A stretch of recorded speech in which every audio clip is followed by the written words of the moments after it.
We will guide you through how to draw star AutoCAD. Quick disclaimer, skipping this single step will affect your final result. So you need to follow this step-by-step guide carefully. If this guide helpful, don't forget to like and subscribe. First, don't forget to comment if you still need our help or want to ask something, and we will reach you as soon as possible. Second, begin by opening AutoCAD and clicking New to start a drawing. Type polygon in the command line and press Enter to start creating the basic shape. Enter 5 as the number of sides to create a 5-sided polygon. Specify the center point of the polygon in the drawing area. Then select Inscribed in Circle so the polygon is created inside the selected radius. Enter the required radius to determine the overall size of the star. Next, type Offset in the command line and press Enter.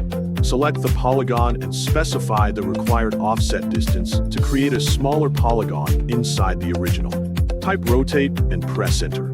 Then select the offset polygon and press Enter again. Specify the center point of the polygon as the base point for rotation. Enter the required rotation angle to position the inner polygon correctly inside the outer polygon.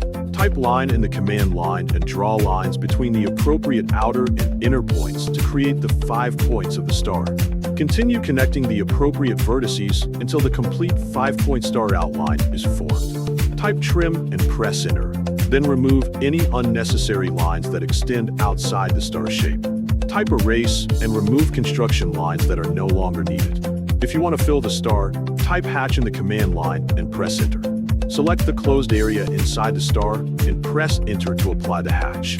Open the hatch editing options and choose a suitable hatch pattern. Adjust the hatch scale so the pattern is clear and matches the star size. Change the hatch color if you want a different appearance. Save the completed drawing by pressing Ctrl+S and give the AutoCAD file an appropriate name for future editing.